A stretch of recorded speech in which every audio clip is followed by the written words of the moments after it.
Viewers, আশা করি ভালো আছেন, সুস্থ আছেন। স্বাগত জানাচ্ছি আজকের ভিডিওতে। এই ভিডিওটি তাদের জন্য যারা ইলেকট্রনিক্স শিখতে ও জানতে ভালোবাসেন। ভিডিওটি দেখার পর যদি আপনি উপকৃত হন তাহলে অবশ্যই লাইক করবেন, কমেন্ট করবেন। আর যদি উপকৃত নাও হন তবুও আপনি শেয়ার করুন। কারণ আপনার একটি শেয়ারের মাধ্যমে অন্য কেউ উপকৃত হতে পারে। এরকম ভিডিও আরো পেতে চাইলে চ্যানেলটি সাবস্ক্রাইব করে পাশে থাকা বেল আইকনটিতে ক্লিক করে রাখুন যাতে পরবর্তীতে ভিডিও আপলোড হওয়ার সাথে সাথে আপনি নোটিফিকেশন পেয়ে যান। আর যদি ইতিমধ্যেই সাবস্ক্রাইব করে থাকেন তাহলে আপনাকে অসংখ্য ধন্যবাদ। আমাদের আজকের বিষয় হচ্ছে থার্মিস্টর। তাহলে চলুন কথা না বাড়িয়ে ফিরে যাই আমরা আমাদের আজকের বিষয়ে।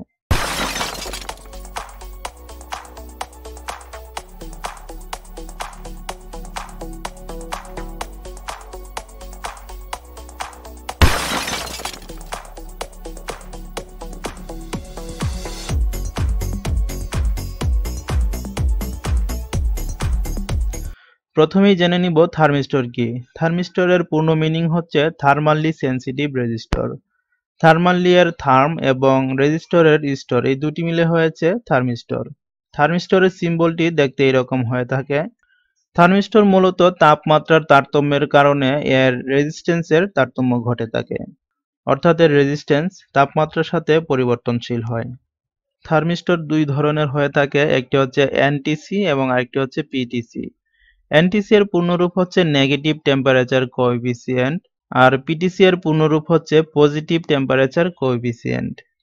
এনটিসি থার্মিস্টরের টেম্পারেচার যখন বেড়ে যায় তখন এর রেজিস্ট্যান্স কমে যায়, আর পিটিসি থার্মিস্টরের টেম্পারেচার যখন বেড়ে যায় তখন এর রেজিস্ট্যান্সও বাড়তে থাকে। এনটিসি ও পিটিসি কে এই সিম্বলগুলোর মাধ্যমে প্রকাশ করা হয়ে থাকে।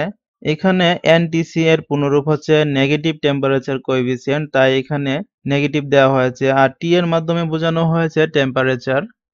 সবার শেষে এইখানে যে সিম্বলটি রয়েছে এই সিম্বলের মধ্যে অ্যারো ব্যবহার করা হয়েছে। এই অ্যারোর প্রথমটি হচ্ছে রেজিস্ট্যান্স আর দ্বিতীয়টি হচ্ছে টেম্পারেচার। যখন এর তাপমাত্রা বৃদ্ধি পেতে থাকে তখন এর রেজিস্ট্যান্স কমতে থাকে। PTC, positive temperature coefficient. এই সিম্বলের মধ্যে এখানে পজিটিভ দেওয়া হয়েছে আর এটির মাধ্যমে টেম্পারেচার বোঝানো হয়েছে, অর্থাৎ পজিটিভ টেম্পারেচার। আর এখানে এরোর মাধ্যমে বোঝানো হয়েছে এটি হচ্ছে রেজিস্ট্যান্স আর এটি হচ্ছে টেম্পারেচার। টেম্পারেচার যখন বৃদ্ধি পেতে থাকে তখন এর রেজিস্ট্যান্সও বৃদ্ধি পেতে থাকে। এখন আমরা দেখব কিভাবে আপনি বুঝবেন যে এটি এনটিসি না পিটিসি। এনটিসি এর গায়ে যখন কোড লেখা হয় এই কোডের মধ্যে এই শব্দগুলো দেখতে পাবেন, অর্থাৎ এনটিসি, এসসিকে, এসএল, এমএফ। এই শব্দগুলো এনটিসির কোডের মধ্যবর্তী কোনো এক জায়গায় থাকবে। আর পিটিসি এর কোডের মধ্যে এই শব্দগুলো দেখতে পাবেন, PTC, MZ, MT, CL, BC.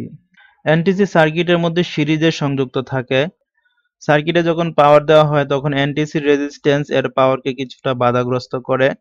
এরপর যখন লোডটি চালু হয় এবং এনটিসি এর মধ্য দিয়ে যখন কারেন্ট ফ্লো হয় তখন এনটিসিটি আস্তে আস্তে উত্তপ্ত হতে থাকে এবং এর মধ্যকার যে রেজিস্ট্যান্স রয়েছে এই রেজিস্ট্যান্সটি ক্রমশ কমতে থাকে এবং এক সময় এটি কন্ডাক্টরের ন্যায় আচরণ করে। এবং কোনো কারণে যদি এনটিসি এর মধ্যে দেওয়া কারেন্টের যে ভ্যালু রয়েছে এই ভ্যালুর চাইতে বেশি কারেন্ট ফ্লো হয় তখন এনটিসিটি নষ্ট হয়ে গিয়ে সার্কিটকে নিরাপদ রাখে। পিটিসিকে থার্মাল ফিউজও বলা যেতে পারে, কারণ এটি সার্কিটের মধ্যে সিরিজে যুক্ত থাকে এবং এর আউটপুটে এর মধ্যকার দেয়া ওয়াটের চেয়ে বেশি পাওয়ার যখন ট্রান্সফার হয় তখন এটি উত্তপ্ত হয় এবং উত্তপ্ত হওয়ার ফলে এর রেজিস্ট্যান্স বৃদ্ধি পায় এবং এর আউটপুটের যে লোড রয়েছে এই লোডটিকে বন্ধ করে দেয়, ফলে লোডটি নিরাপদ থাকে। আবার যখন ঠান্ডা হয় তখন আবার পূর্বের ন্যায় কাজ করতে শুরু করে। এখন আমরা এনটিসি এবং পিটিসি এর একটি প্র্যাকটিক্যাল দেখব। এনটিসি যে তাপমাত্রা বৃদ্ধি পেলে রেজিস্ট্যান্স কমে এটি আমরা দেখব, আর পিটিসি এর আউটপুটে যখন লোড বেড়ে যায় তখন লোডটিকে অফ করে দেয়, এইটি আমরা দেখব। এখানে এর কোডের মধ্যে এই 18 দ্বারা এর রেজিস্ট্যান্স এবং 270 দ্বারা এর ভোল্টেজ বোঝানো হয়েছে। এখানে যে ওয়াট রয়েছে এই ওয়াটের বেশি যখন আমরা আউটপুটে দিব তখন এটি উত্তপ্ত হবে এবং উত্তপ্ত হয়ে এর লোডকে বন্ধ করে দিবে। আর যখন আমরা এই ওয়াটের মধ্যবর্তী অর্থাৎ এইখানে দেওয়া যে ওয়াট রয়েছে এই ওয়াটের চাইতে কম ওয়াটের লোড যদি আমরা ব্যবহার করি তাহলে এই লোডটি চালু থাকবে। আর যখন আমরা এই ওয়াটের চাইতে বেশি ওয়াটের লোড ব্যবহার করব তখন এই লোডটিকে বন্ধ করে দিবে। এইখানে রেজিস্ট্যান্স হচ্ছে 18 এবং এর ভোল্টেজ হচ্ছে 270। এখন আমরা রেজিস্ট্যান্স দিয়ে যদি ভোল্টেজকে ডিভাইড করি তাহলে যেটা পাবো সেটাই হচ্ছে এটার ওয়াট। তাহলে আমরা 18 দিয়ে যদি আমরা 270 কে ভাগ করি তাহলে আমরা পাবো 15। তাহলে এই এনটিসি এর পাওয়ার হচ্ছে 15 ওয়াট। তাহলে আমরা 15 ওয়াটের বেশি যখন ব্যবহার করব তখন এটি লোডটিকে বন্ধ করে দিবে, আর যখন 15 ওয়াটের কম ব্যবহার করব তখন লোডটি কন্টিনিউ চলতে থাকবে। তাহলে চলুন এখন আমরা প্র্যাকটিক্যালি দেখি। ভিউয়ার্স, আমি এখানে আমার প্রয়োজনীয় উপকরণ নিয়ে নিয়েছি। এর রেজিস্ট্যান্স হচ্ছে 10 ওহম এবং 9 হচ্ছে এর এম্পিয়ার। প্রথমে আমরা মাল্টিমিটারের সিলেক্টর নবটিকে 1 ওহম রেঞ্জে সিলেক্ট করে নিব। মাল্টিমিটারটি কাজ করছে। এখন আমি এই ক্রোকোডাইল ক্লিপের মাধ্যমে মাল্টিমিটারের প্রোব দুটির সাথে এনটিসির সংযোগ দিয়ে দিব।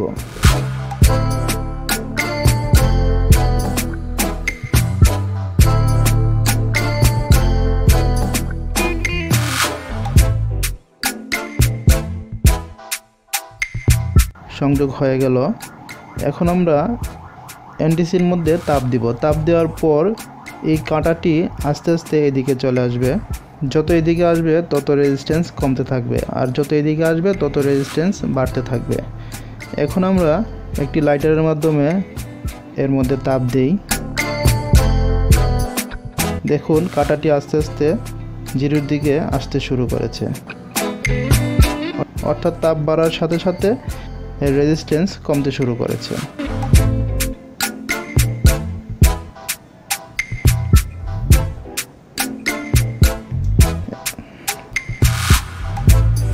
এখন তাপমাত্রা আস্তে আস্তে কমছে, এর জন্য এর রেজিস্ট্যান্স বাড়তে শুরু করেছে।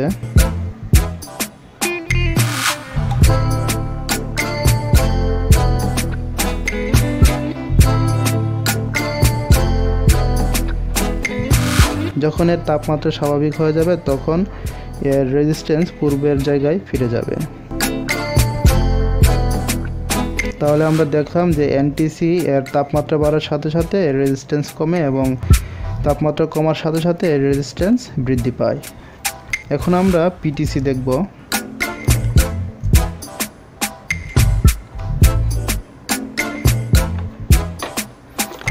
পিটিসি দেখার জন্য আমরা এখানে একটি হোল্ডার এবং একটি প্লাগ নিয়ে নিয়েছি। এখন আমরা পিটিসিকে লোডের সাথে সিরিজে যুক্ত করব।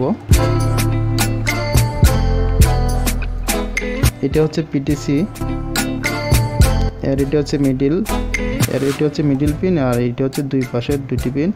অর্থাৎ এখান থেকে এখানে রেজিস্ট্যান্স অর্ধেক হবে, আর এখানে সম্পূর্ণ রেজিস্ট্যান্সটি পাওয়া যাবে। এর রেজিস্ট্যান্স হচ্ছে 18 ওহম।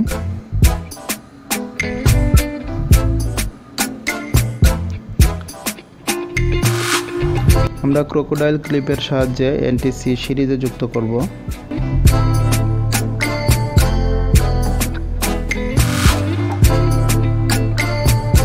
এবং এই দুটি প্রান্ত আমরা মেইন লাইনের সাথে সংযুক্ত করছি। এখন আমাদের সংযোগটি সম্পূর্ণ হয়ে গেল।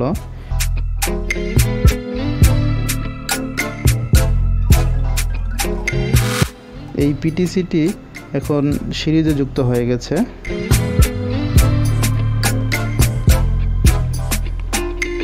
এখন আমরা এখানে 220 ভোল্ট সাপ্লাই দিব। প্রথমে আমরা এই 12 ওয়াটের লাইটটি লোড হিসেবে ব্যবহার করব। এখন আমি এটি 220 ভোল্টের সাথে সংযুক্ত করছি।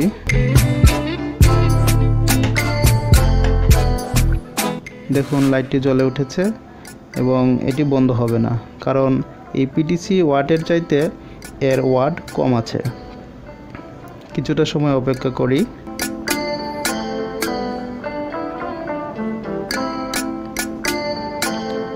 লাইটটি কিন্তু বন্ধ হয়নি।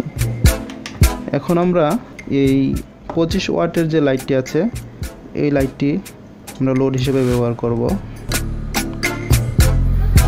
আমি এখন 220 ভোল্ট সংযুক্ত করছি।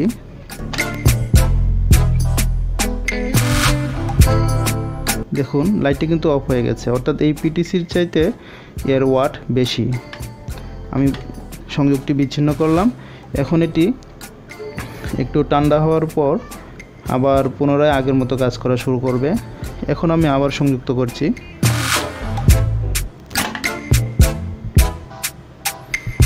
আবার কাজ করা শুরু করেছে, কিন্তু এর পরপরই বন্ধ হয়ে গেছে, কারণ এর ওয়াট বেশি, এর মধ্য দিয়ে বেশি ওয়াট প্রবাহিত হচ্ছে। এর জন্যই পিটিসিটি এর রেজিস্ট্যান্স বৃদ্ধি হয়ে লোডটি বন্ধ করে দিচ্ছে। আর এই 12 ওয়াটের লোড যখন আমরা দিচ্ছি, তখন এই 12 ওয়াট এই পিটিসির ওয়াটের চাইতে কম, এর জন্য এটি কন্টিনিউ করছে, অর্থাৎ সবসময় অন থাকছে।